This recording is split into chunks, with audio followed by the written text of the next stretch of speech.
E estamos de volta com a aula de tarô terapêutico, arcanos maiores, e estamos com a carta do julgamento aí, para que vocês possam observar as semelhanças, as diferenças.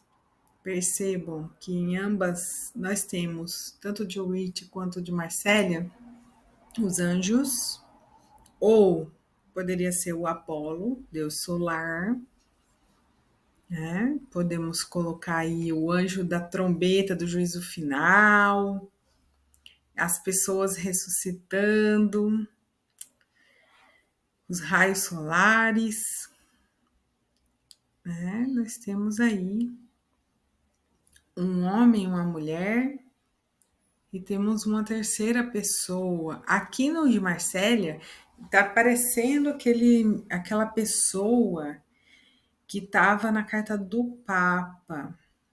Veja se vocês não vê a semelhança da cabeça, né?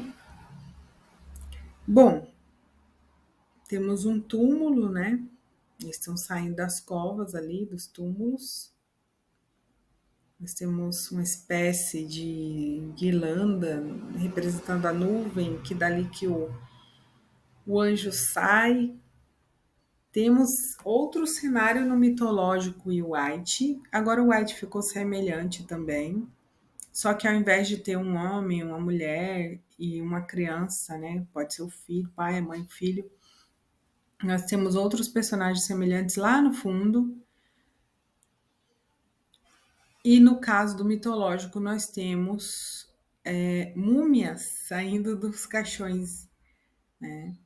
Ele desce do cenário. Você pode ver lá no fundo que o cenário dele é da Imperatriz, cenário aberto, e vem descendo as escadas e tem as mesmas colunas que a gente encontrou na carta da sacerdotisa.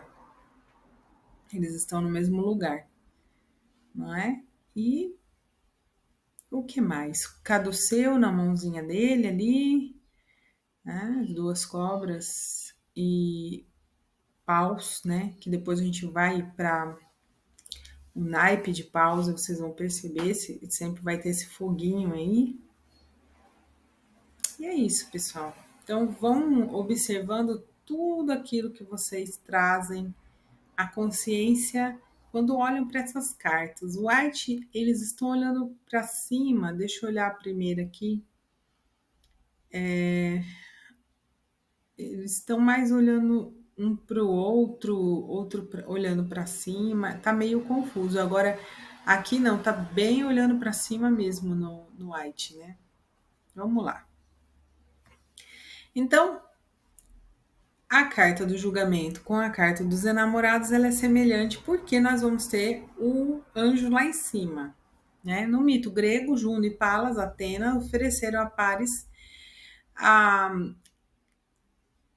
cada qual de sua parte razões convincentes e até subornos para que eles lhe outorgasse a maçã de ouro da beleza. Mas Vênus, a loira da nossa gravura, desatou as vestes e, revelando seus encantos, a fez o seu filho Cupido o sinal para voar com a seta do amor. O resultado disso, Vênus ganhou a maçã, né? Que é a Afrodite, Vênus, e Paris ganhou Helena. Mas o resultado da seta de Eros foram mistos. Através desse ato, Paris envolveu-se em seu mundo de derramamento de sangue e sofrimento. Então ele envolveu com ela e envolveu o seu mundo no derramamento de sangue, né? Por causa de toda aquela história, o marido dela foi lá e teve a guerra de Troia por conta disso. Então o papel de Eros é ambivalente nesse drama, né? Porque ele foi lá fazendo a vontade da mãe dele, da deusa do amor, para dar uma solução ali. Agora, nós temos ele voltando aqui para declarar o juízo final. Então, ao mesmo tempo, vamos dizer que agora seria ele vindo para ele dizer: olha, bom, você escolheu essa moça, Paris, agora aguente as consequências. Ao mesmo tempo que ele flechou o casal ali, que ficaram apaixonados, ao mesmo tempo ele vem e traz o destino cruel. Essa é a questão aqui, por isso que é dual. Bom, a letra, né? Então, a capacidade de iniciar o processo de retificar algo da criação, né? A fisicalidade. Então, assim, o sofrimento veio para retificar ele, para ele não ser mais guiado pela, digamos assim, pelos impulsos, porque ele foi pela beleza da moça, sem procurar saber se a moça tinha um compromisso já e o que isso ia arcar com ele, né? Também significa cabeça ou início, serenidade. Então, significa cabeça, é o arquétipo universal de tudo que contém algo, mas também é um movimento determinado, bom ou mal, da renovação das coisas, guerra e paz.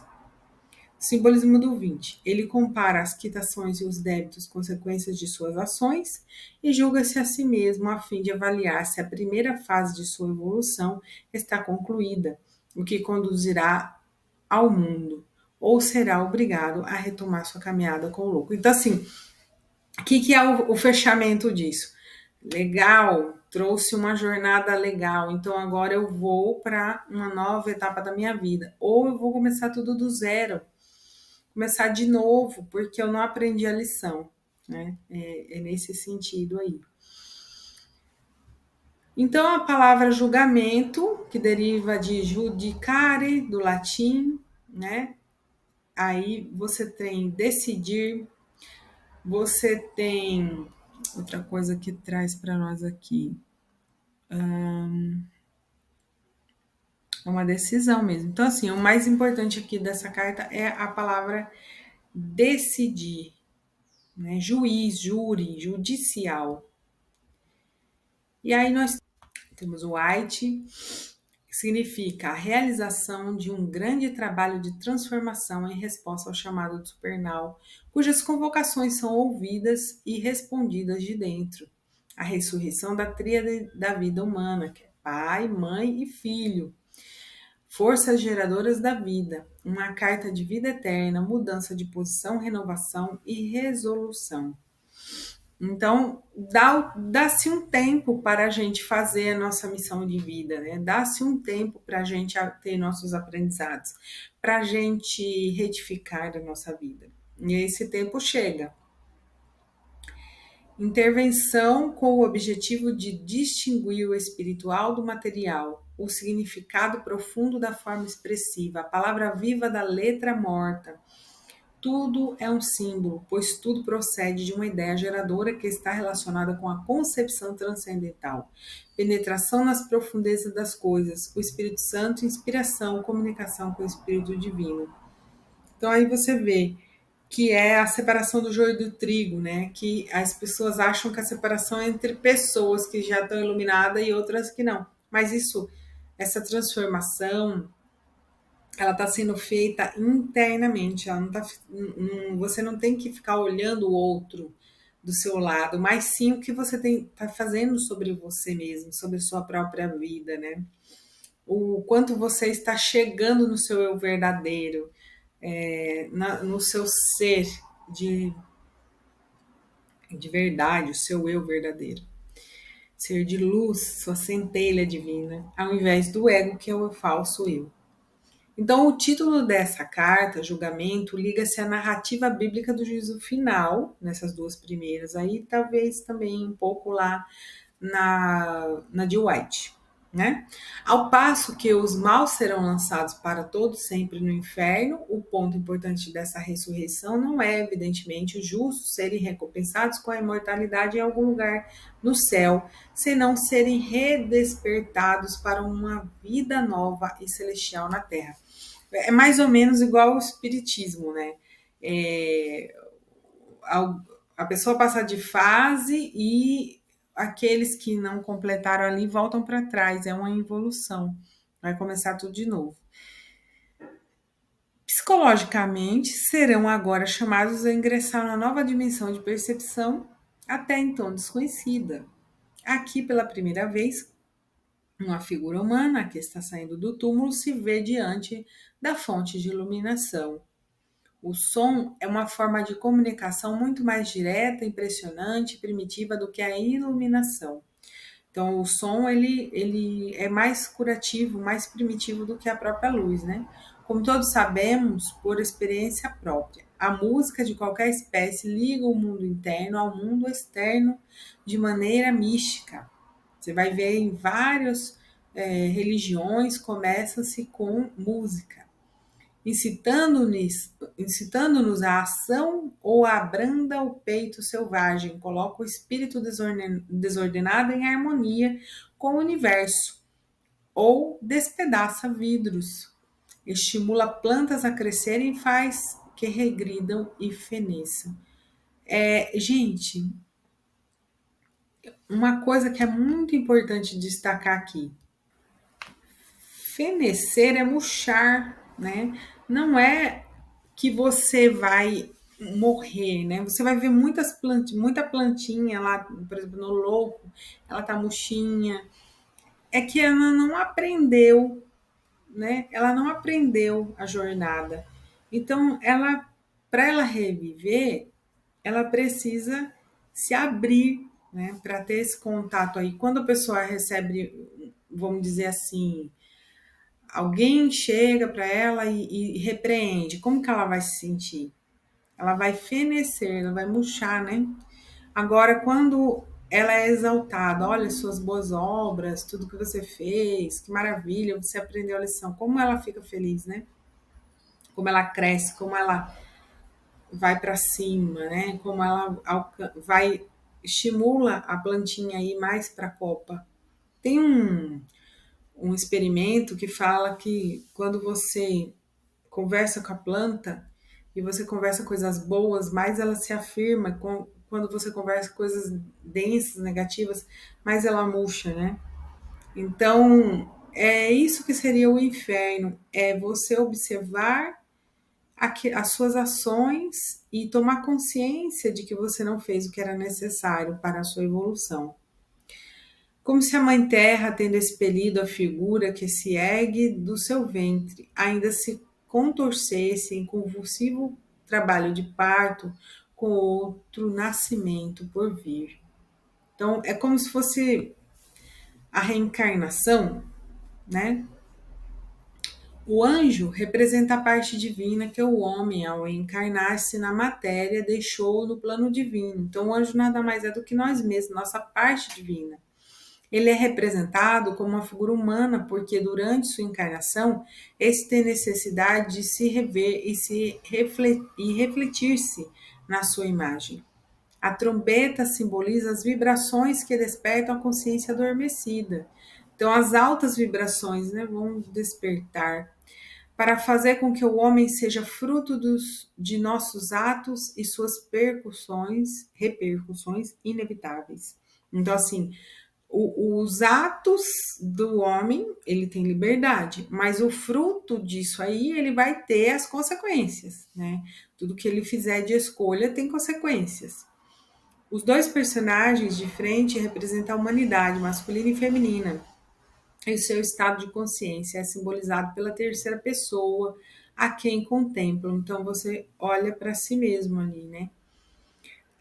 O objetivo da cruz vermelha na bandeira branca é mostrar que o caminho para a ascensão espiritual é pela conciliação dos opostos, essa unificação, unidade, a gente aceitar nossas sombras e a gente curar nossas sombras, iluminar nossas sombras, né? E depois nos tornarmos a figura solar, que é a unidade infantil ali, sem julgamento, sem simplesmente sendo a pureza. A denominação, o julgamento, foi dada à carta não no sentido de justiça, de juízo final, mas no sentido de comparação e avaliação do ser humano por seu próprio mental. Então, quem é que faz o juízo final? A própria mente. Quem é que se condena? O próprio homem, quando ele fica pensando sobre. Todas as figuras expressam em sua atitude assombro, adoração e êxtase. Elas olhando para si mesmas, mas no o seu eu mais elevado, o seu eu espiritual, né? É a carta que registra a consecução do grande trabalho de transformação, em resposta aos apelos do Supremo, apelos ouvidos e respondidos no íntimo. Pode simbolizar karma, o princípio que as ações produzem recompensa ou pune, né, gente? Então, assim, é para refletir essa carta aqui, que na verdade o julgamento não é sobre o divino julgando o homem, mas o próprio homem olhando o resultado de suas ações, as consequências. Então, quantas vezes a gente age como o louco, e aqui o louco tem suas consequências, na carta dos enamorados, Paris agiu como louco e teve suas consequências, né? Então, tudo quando é feito à torta à direita, sem trazer o yang, o masculino, a consciência, o juízo em si, isso é feito sem a intuição do feminino também, só de uma maneira aleatória, instintiva, né? Sem trazer ou refletir mesmo sobre os atos, então recebe a punição, né? O próprio karma aí. Então, quantos karmas a gente está vivendo, a gente nem sabe porque está passando por aquilo. Muitas vezes são nossos, muitas vezes são familiares, muitas vezes são coletivos. E vamos refletir, né? Quais são as nossas ações e as consequências que nós estamos tendo das nossas ações. Vamos fazer nossas anotações, observar as outras pessoas ao nosso redor, os karmas delas, tentar entender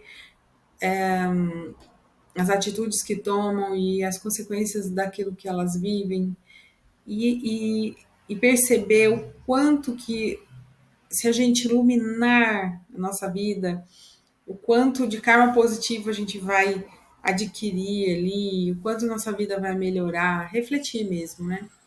Então fica aí esse exercício e até a próxima aula.